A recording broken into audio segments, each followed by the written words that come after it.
Pues muy buenas tardes, amigos de México Libertario. Nos encontramos nuevamente en una emisión más de nuestro conversatorio, el conversatorio mensual de México Libertario.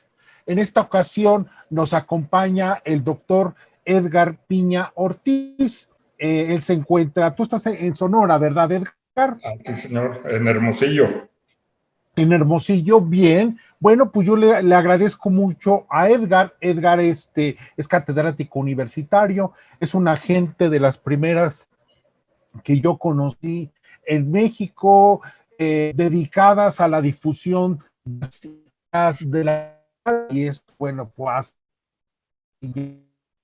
bastante. Entonces, su carrera realmente muy amplia y respaldada por muchos hechos. En tal sentido, a mí me da mucho gusto y es un verdadero privilegio poder contar con él y que pueda tener contacto con los amigos de México Libertario y ya podamos ampliar el impacto del mensaje tanto de él como de nosotros. Muchas gracias, Edgar. Yo quiero agradecerte pues que estés aquí y si quieres comenzamos, que tú nos digas, bueno, cuál es tu tema y que al finalizar yo te haré 2 o 3 preguntas para que enriquecer un poco más algunos conceptos que tú nos des. Pues, a la hora que tú quieras comenzar, Edgar. ¿Cómo no? Sí, cómo no, Víctor Hugo. Pues un saludo afectuoso desde Hermosillo. Aquí estamos en la Universidad Estatal de Sonora. Y pues igual a la gente que sigue a México Libertario, pues un saludo.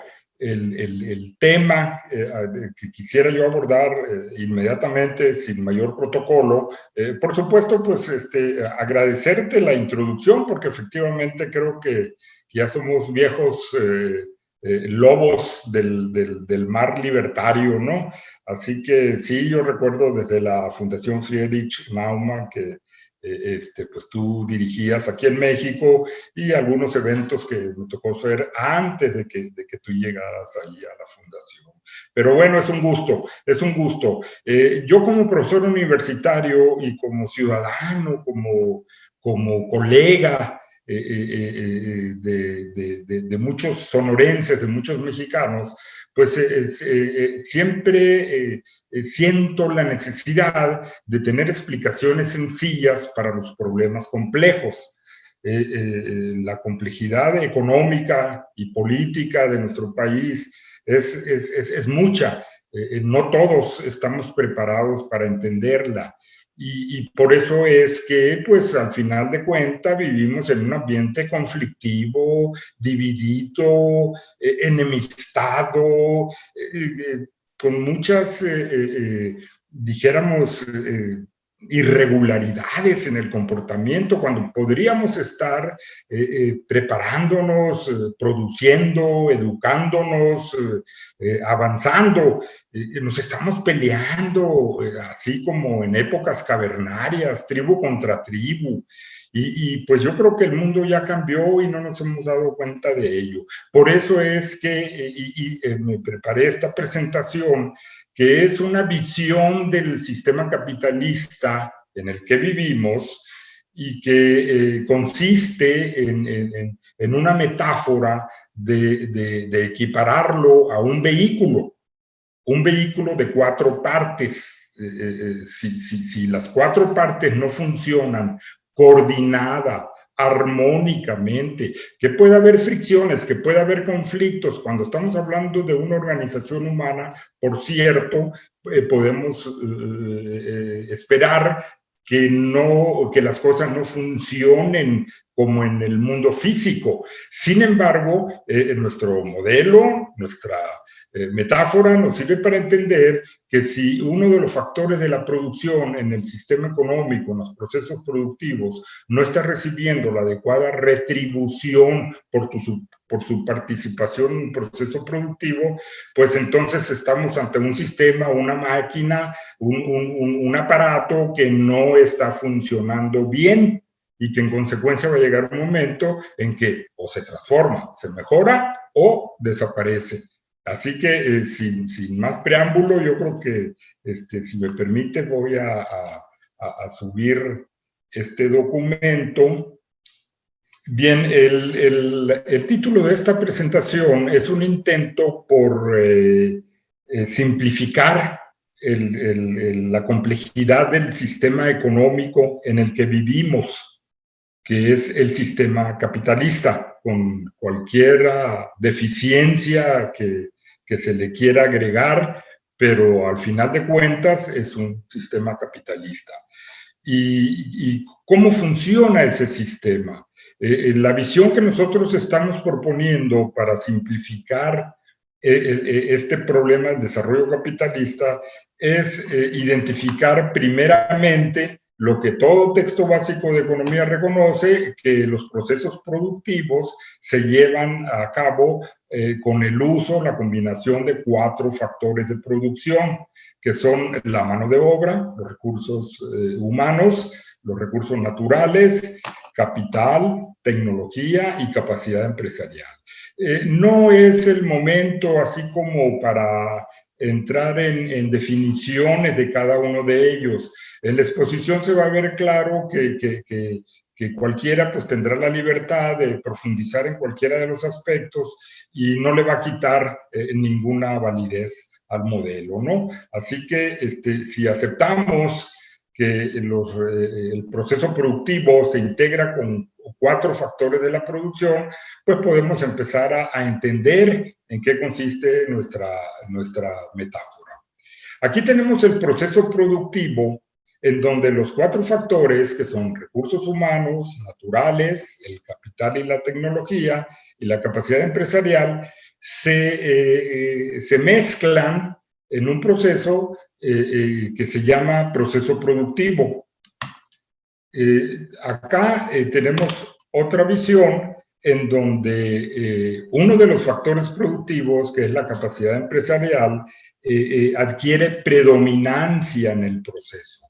¿Por qué? Porque los recursos humanos, por ejemplo, por más preparados o por más valiosos que fueran, si no están encausados en un esfuerzo empresarial, pues ahí se quedan, ¿no? Los recursos naturales ni se digan, nuestros minerales, nuestras reservas bióticas, agua, etcétera, pues está ahí, pero si no hay un manejo adecuado por parte de los seres humanos, pues estos recursos se agotan o desaparecen. Y capital y tecnología, pues es el cuarto factor, el tercer factor, perdón, el más discutido, el más cuestionado, pero pues es como tal, como parte de un engranaje económico, tiene exactamente la misma importancia que los otros 3 factores de la producción. Así que acá lo que vemos es ese proceso productivo impulsado por la capacidad empresarial, que tiene como resultado mercancías y servicios. En una economía de autoconsumo, muchos aspectos productivos no tienen importancia, puesto que no van a un mercado. Pero cuando hay un mercado, entonces es cuando aquellas mercancías y servicios pues tienen que tener una lógica, tienen que tener una competitividad, tienen que tener una aceptación entre los consumidores para que ese proceso pueda continuar. Así que nuestro proceso productivo finaliza en el mercado con mercancías y servicios que pues en ese mismo mercado se genera el ingreso que ha de retribuir a cada uno de los propietarios de los recursos productivos que se utilizaron en el proceso productivo. Si ese mercado no es capaz de retribuir apropiadamente a los 4 factores de la producción, pues es muy sencillo, esas mercancías y servicios pues pasan a desaparecer. Aquí tenemos un gráfico en donde pues se intenta expresar toda esa complejidad de cómo recursos naturales, recursos humanos, capital, capacidad empresarial, se encuentran en un proceso productivo coordinado, planeado, organizado, para producir un producto, que significa, a final de cuentas, un ingreso.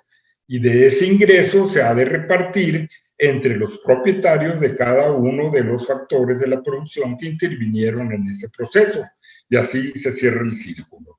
Esto es fundamental porque nuestro modelo se sustenta en el equilibrio, en la ¿cómo diría? En la igualdad, en la retribución igualitaria en términos de lo aportado, que es la palabra más bien equitativo, ¿no? La equidad que se dé en el esfuerzo productivo a través del ingreso. Así que esa es la esencia de nuestro modelo, de nuestra propuesta. ¿Por qué? Porque esa retribución a los factores, sean esto la renta como una forma específica de llamar al uso del suelo, al uso de los recursos naturales, y aunque también en muchos textos se utiliza para connotar el ingreso que reciben el resto de los factores de la producción, pero más específicamente renta se refiere al usufructo de los recursos naturales. Luego vendría sueldos y salarios, intereses y dividendos, ya lo hemos mencionado, utilidades de la empresa. Todos estos atributos que tienen los factores de la producción resultan en la acción humana. ¿Qué es la acción humana? Nosotros acudimos a la escuela austriaca, a Human Action de Ludwig von Mises, y encontramos que cómo define la acción humana, como el uso de la capacidad de raciocinio del género humano para resolver los retos, los planteamientos, las necesidades del ambiente, de la circunstancia, de la vida. Entonces, aquí tenemos el concepto que nos define lo que es la acción humana, y la entendemos entonces como una conducta consciente, como una voluntad transformada en actuación. Es la respuesta, es el impulso de los seres humanos para pasar de una situación menos satisfactoria a otra más satisfactoria. Eso es la acción humana. Ahora, esa acción humana, cuando genera suficientes alicientes a las personas, entonces propicia la formación de empresas. ¿Por qué? Porque tal vez la oportunidad de mercado que yo estoy viendo va más allá del alcance, dijéramos, profesional, técnico de mi propia persona. Para hacerlo, entonces necesito asociarme con otras personas, y eso es lo que se llama el fenómeno por todos conocido de la empresa. Pero no cualquier empresa, no nomás cualquier buena intención puede fructificar en el mercado. Para que una empresa pueda prevalecer, se necesita que tenga por lo menos 3 capacidades: descubrir e identificar oportunidades de negocios, organizar correctamente los factores productivos y obtener beneficios, de forma que ese círculo virtuoso de alimentar a los factores de la producción con alicientes suficientes sean el motor que va generando el desarrollo. Aquí tenemos la metáfora en donde el factor empresa coordina la utilización de recursos naturales, recursos humanos, capital y tecnología, y de esa forma se construye el capitalismo desde sus formas rudimentarias en la época esclavista, en donde los instrumentos más rudimentarios ya significaban el uso del raciocinio del ser humano, que era lo que lo empezó a distinguir en su proceso evolutivo de las demás especies. Y ahí vemos pues que en épocas primitivas aparece un mercado en donde el señor que es el más hábil para producir las puntas de lanza, pues es el que se va a dedicar a eso y los demás se van a dedicar a otra. Luego podemos ver acá ya cómo en épocas de la Edad Media o en las etapas preliminares del capitalismo, pues vemos ciertas maquinarias que dan la connotación a lo que es la acción humana, como el ser humano va buscando siempre. Cuando un negocio, cuando una máquina, cuando un proceso está funcionando correctamente, alienta, es una actitud consustancial en el ser humano de tratar de imitar lo bueno que le está sucediendo a los otros. El hecho de que vemos que si a nuestro vecino agricultor le va bien con unos ciertos métodos de cultivo, pues entonces se empieza a proliferar y se empieza a establecer en ese mercado más empresas, más competencia, lo que genera a su vez mayor competitividad. Y en todo este proceso sigue prevaleciendo el aliciente, la motivación, el incentivo que da el mercado para que todos esos actores que están en el mercado, en el proceso productivo, pues obtengan la retribución que están esperando tener para continuar en el juego.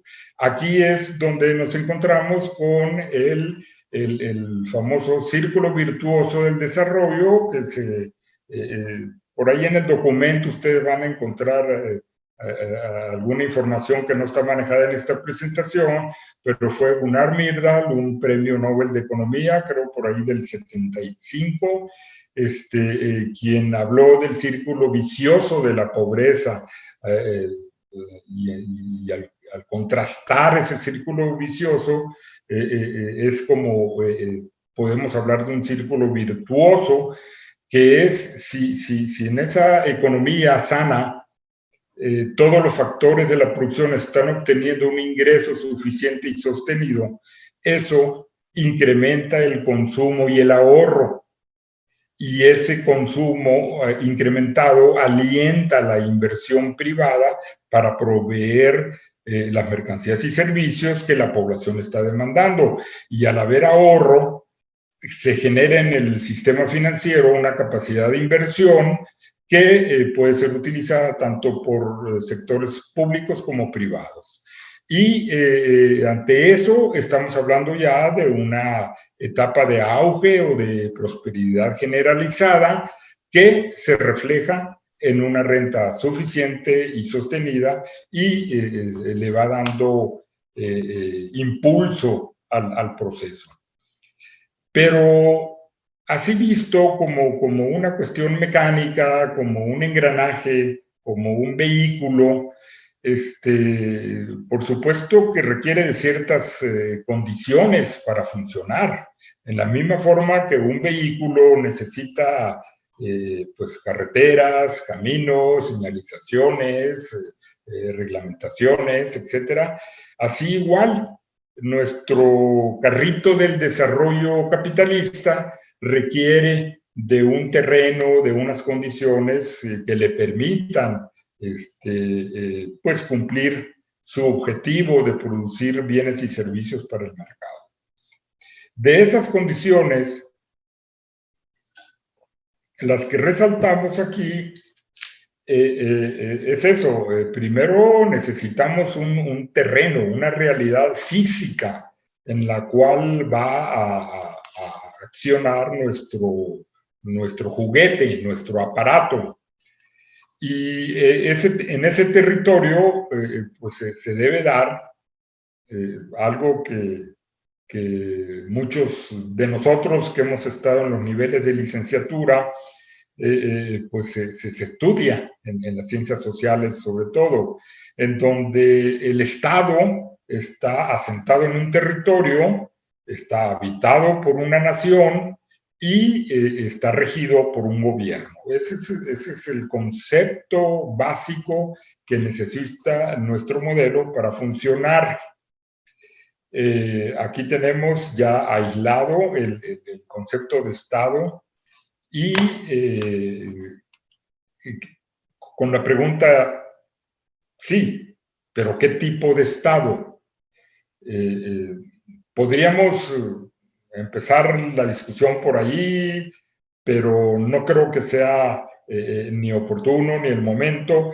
Yo pienso que podríamos llegar a una convención de que estamos hablando de que el mejor Estado para que se dé un sistema capitalista de producción es un republicano de división de poderes, demócrata y transparente y regido por leyes e instituciones. Agréguele usted cualquier otro atributo que desee, que piense que es indispensable para que haya un terreno propicio para el desarrollo, pero nosotros creemos que de esta forma sintetizamos lo que es un terreno saludable para que la gente viva bien, para que haya trabajo, para que haya empleo y para que se combatan los grandes males que están aquejando a las sociedades, a las economías en estos días.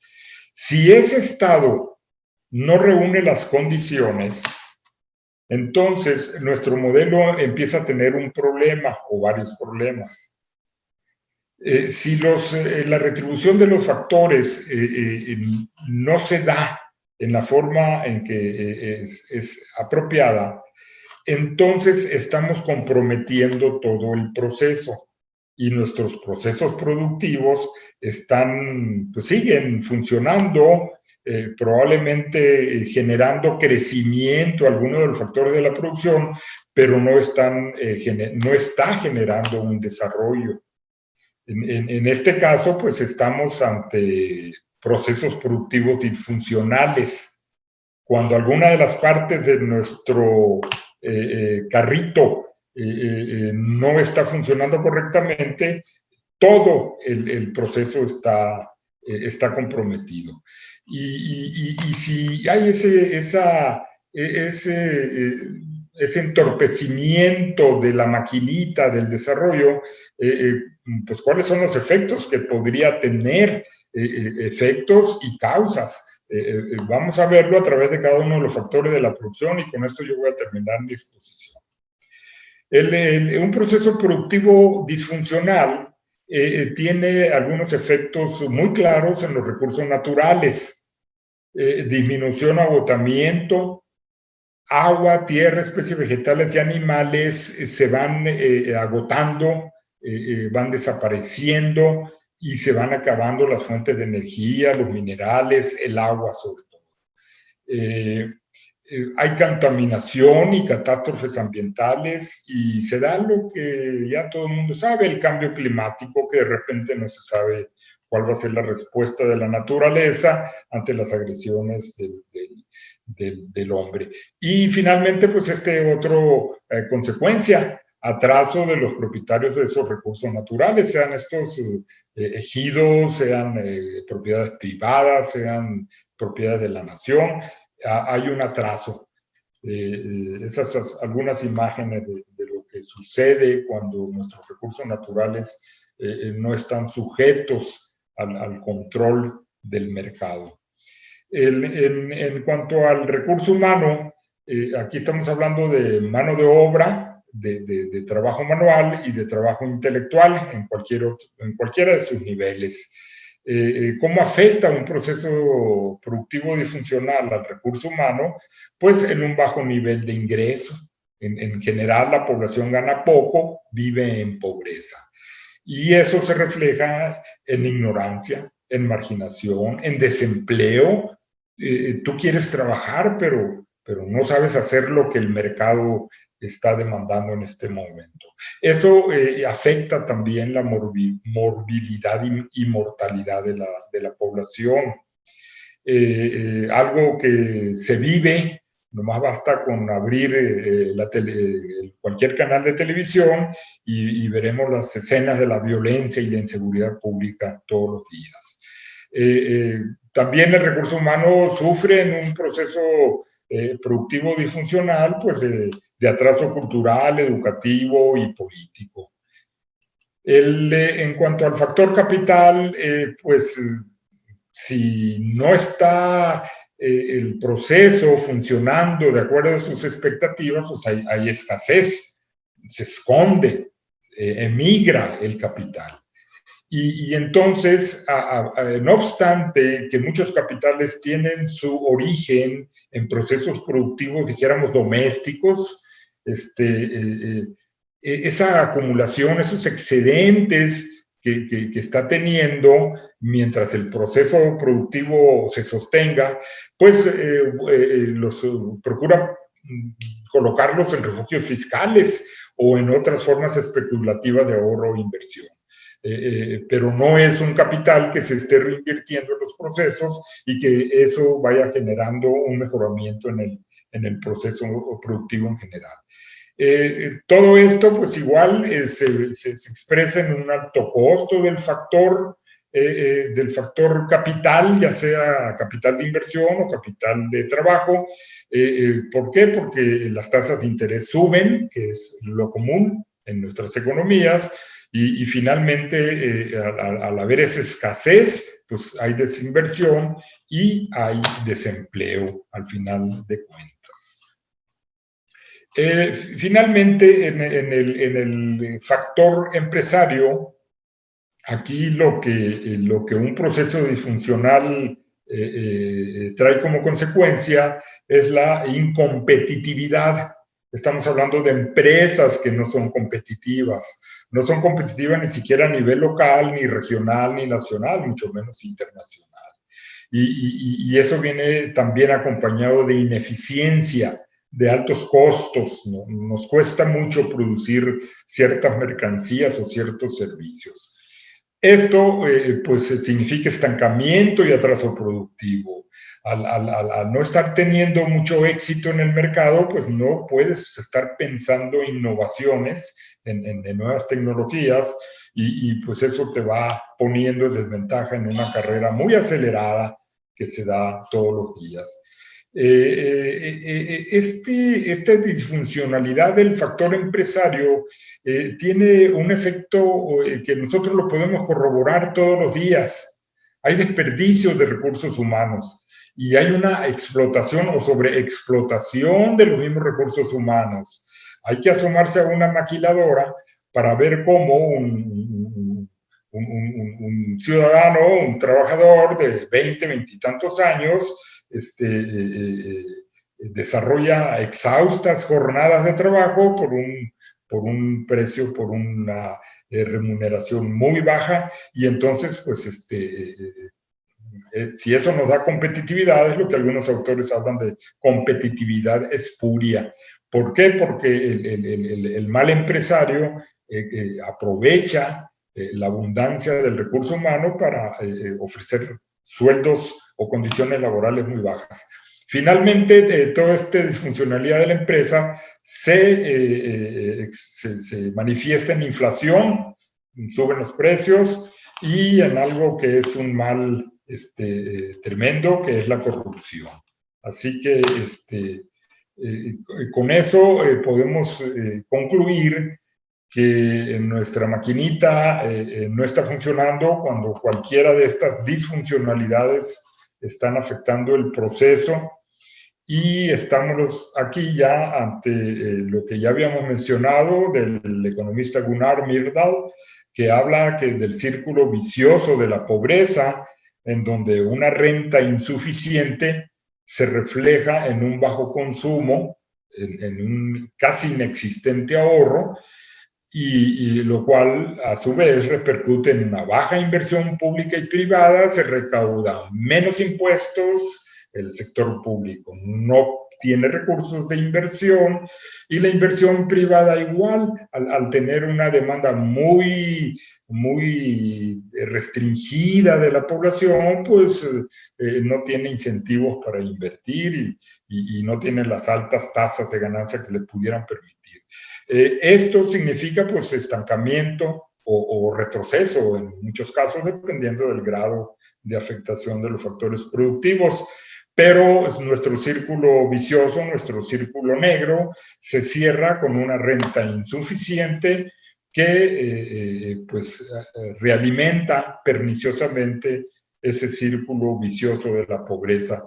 Y pues no hay más que voltear a las economías, a los países que por años y años y décadas buscan solución a su pobreza.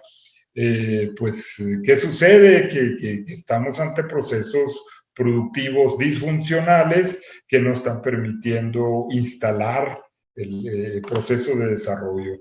Cuando esos procesos productivos están cuidados, cuando las empresas tienen las condiciones propicias para ejecutar la acción humana y participar en el mercado ofreciendo un servicio, un bien que le va a servir, que va a ser demandado por la demás población, pues es cuando estamos hablando de un desarrollo capitalista.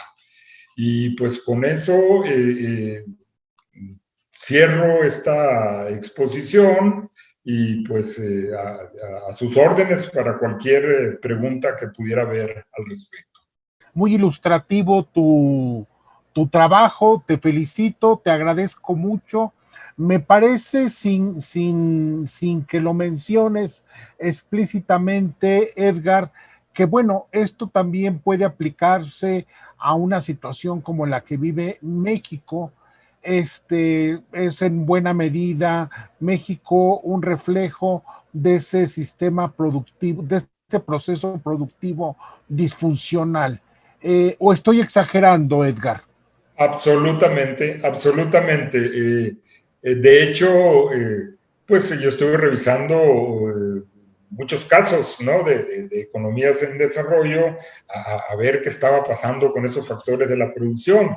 Y es increíble cómo en Indonesia, cómo lo puedes encontrar en Filipinas, como en Colombia, en cualquiera de las islas del Caribe, que, por ejemplo, el factor trabajo es el más maltratado.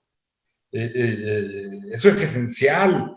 El nivel de vida de un obrero finlandés, se dice, o canadiense o americano, pues nada tiene que ver con el nivel de vida de un obrero de maquiladora de Hermosillo, absolutamente, ¿no? Entonces, esa es la gran falla. Pero todo tiene su causa y su efecto. El obrero de la maquiladora de Hermosillo no puede aspirar a ganar más, puesto que difícilmente sabe escribir, tiene dificultades con la aritmética y pues no trae un entrenamiento, una cultura, una dedicación, una filosofía que le permita servir a la empresa y dar lo mejor de sí y que le vaya bien a la empresa para que me vaya bien a mí. No sucede eso, pero eso uno sí lo encuentra en Canadá. Eso uno sí lo encuentra en un obrero norteamericano. Y cuando digo obrero norteamericano, puede ser un vietnamita, puede ser un mexicano que está viviendo ahí, pero ya está imbuido de esa filosofía. Y entonces el sistema te permite que ese factor trabajo tenga capacidad de consumo, que aliente el florecimiento de la empresa y que pues el proceso siga siendo virtuoso.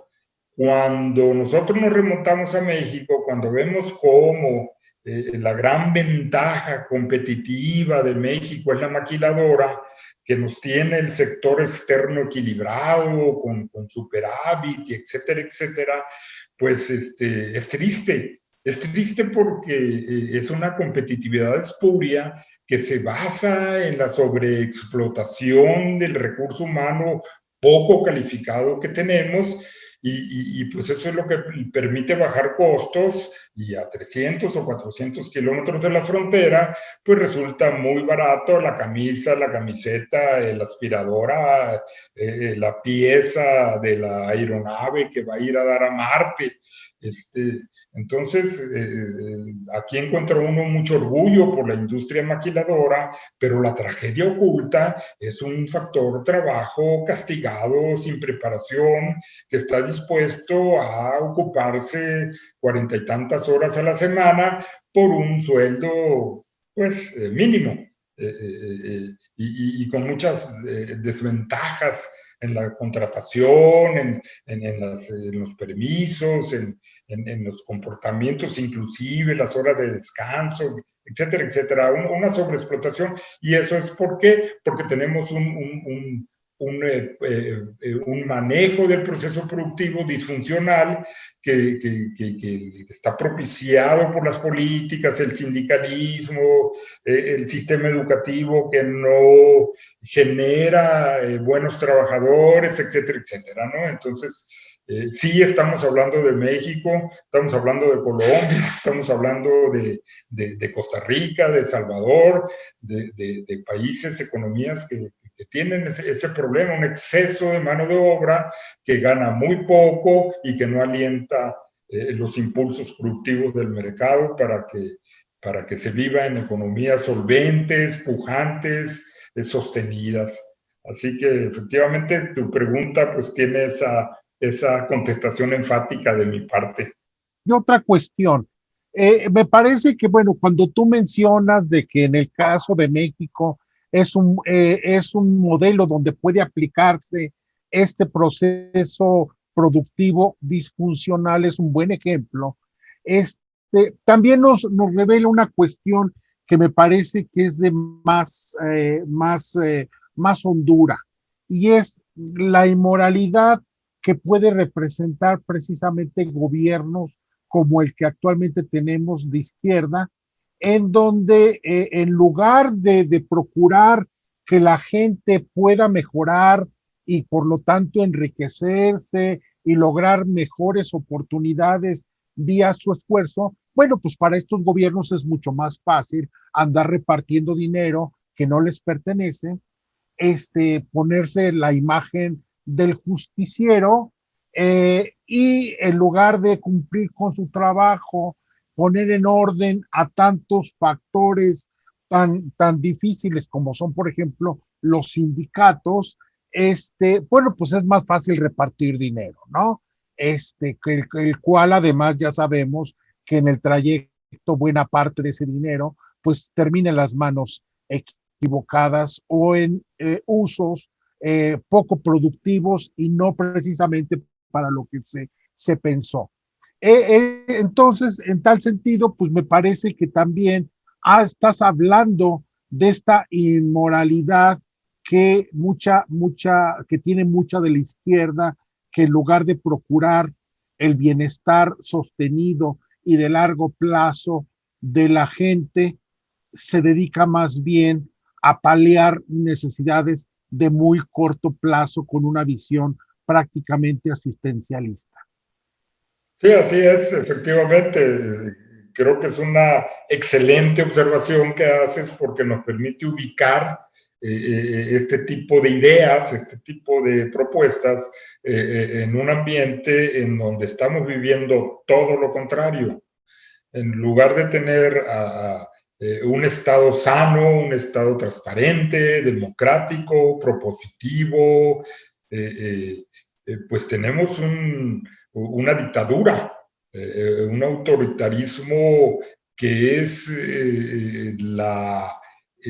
¿cómo diría yo? El producto más ejemplar de los peores males que puede tener una economía y una política en un país. De plano, yo creo que en todo momento seguirá siendo oportuno que grupos como México Libertario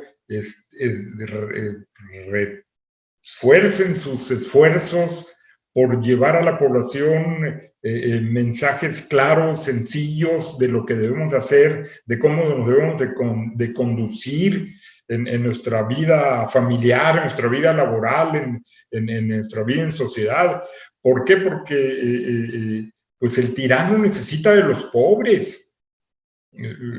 Sí, claro, probablemente sea el caso de Alemania la excepción, en donde pues no vivían muy mal los alemanes de la etapa en la Segunda Guerra Mundial con Hitler.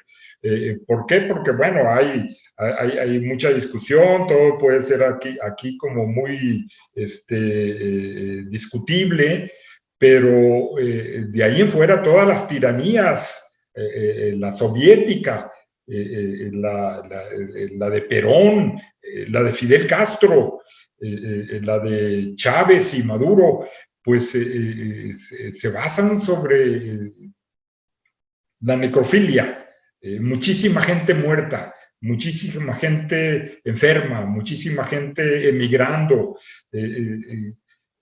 y en crimen, en violencia, en inseguridad, en enfermedad, en muerte. Y el proceso capitalista es todo lo contrario. La humanidad no podrá ser perfecta, por supuesto. Y aquí tendríamos que meternos en algunas otras filosofías por ahí para ver esto con otra perspectiva. Pero el sistema de mercado es un fenómeno natural. Y cualquier político que lo ignore, que lo contravenga, pues va contra la historia, va contra la lógica de la realidad.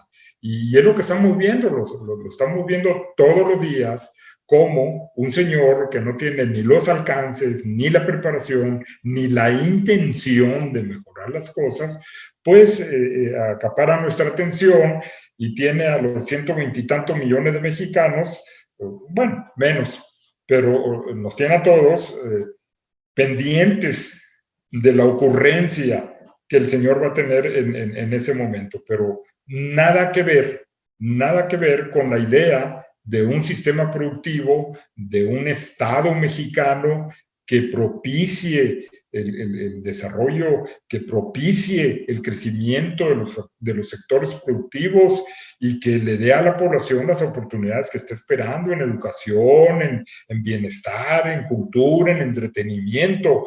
El atraso que estamos viviendo es increíble. Es increíble. Hermosillo, Víctor Hugo. En estos momentos tú sales a la ciudad de Hermosillo, está plagado de indigentes. En cada esquina hay 2, 3 gente pidiendo limosna. A la salida de los Oxxos hay gente pidiendo limosna. En todo Oxxo hay gente pidiendo limosna.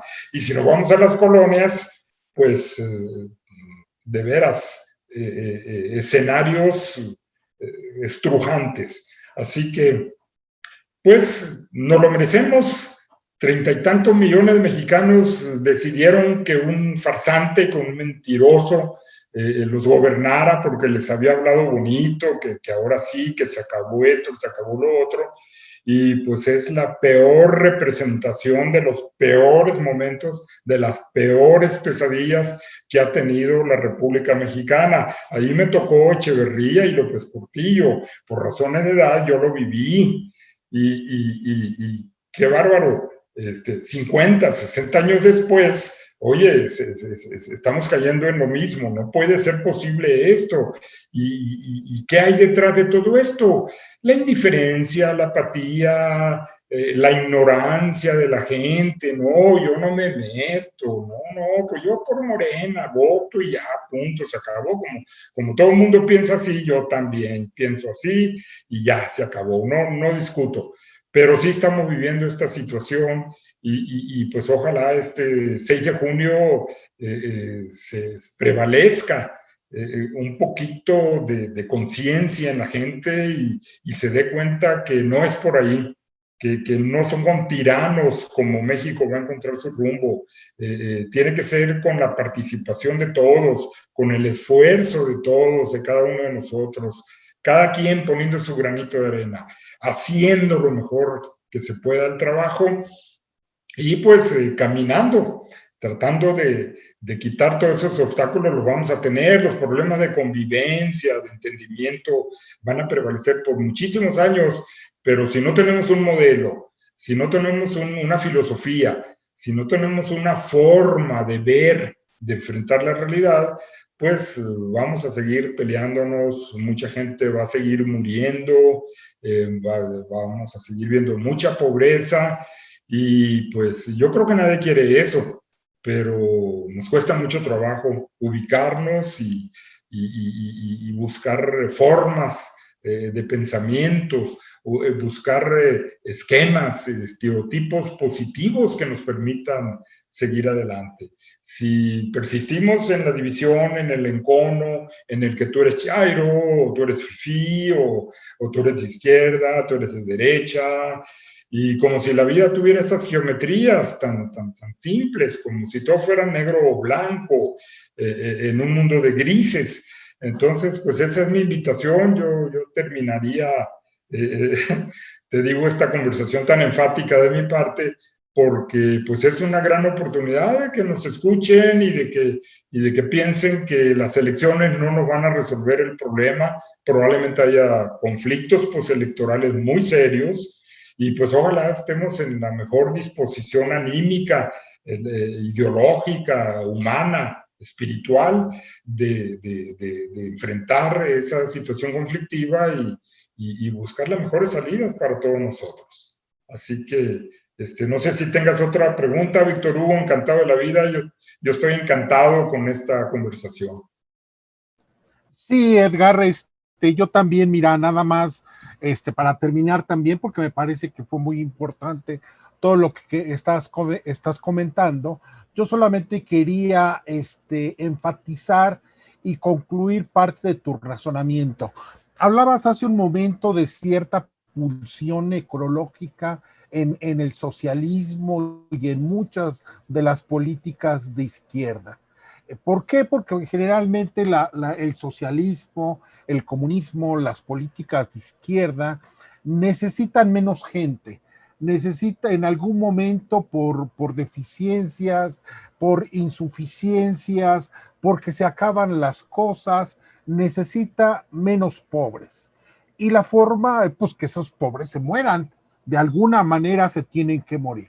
Bueno, eso es lo que está pasando en México. No ocultemos las cosas como son.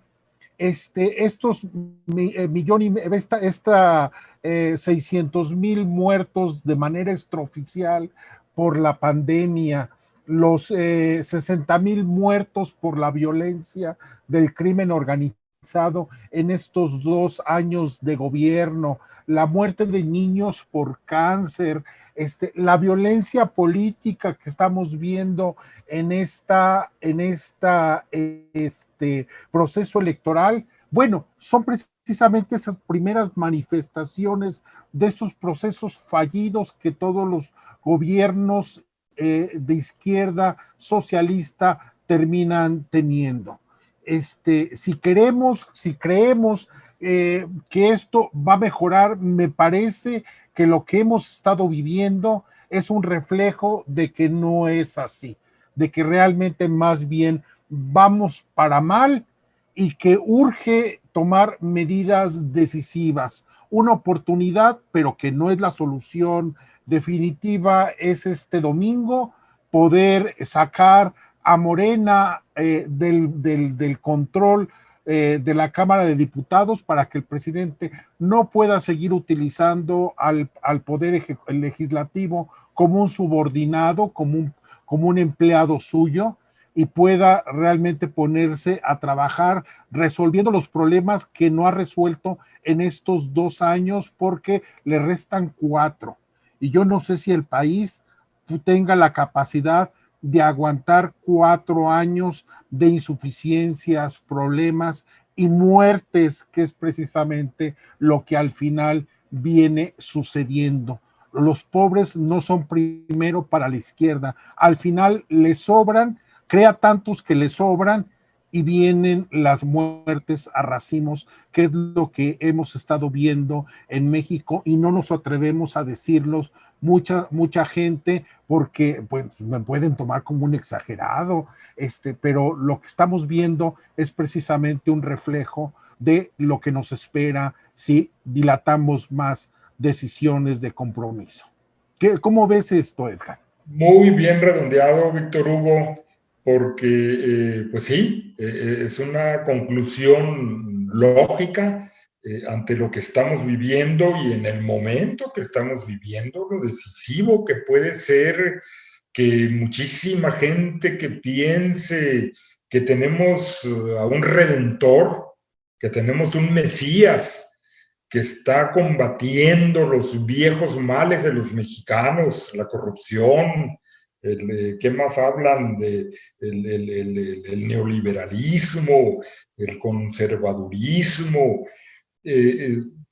Pues yo lo único que haría para redondear tu comentario, que es una síntesis muy clara de lo que estamos viviendo, es que ojalá y ese amplio sector de mexicanos que por alguna razón u otra siguen creyendo en Morena y en sus políticas, en sus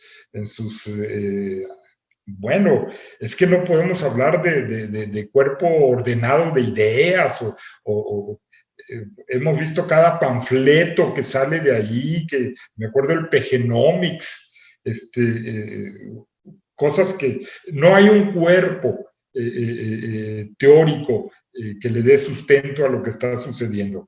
Pero hay un sector de la población que sigue creyendo. Y yo nada más quisiera hacer una reflexión en ese sentido, de que los casos de Cuba, cosa que me consta, tuve cercanía con el caso de Cuba desde los años 70, y pues mucha gente que tenía las grandes expectativas de que la revolución cubana les iba a dar el paraíso en la tierra, pues se fueron dando cuenta de que eso no sucedía y de que el pastel cada vez era más chico y que eso agudizaba mucho los conflictos en la sociedad cubana. Los comités de defensa de la revolución y las gentes del partido y de los comités de barrio y de que la policía y de que esto y que lo otro y una situación crispante.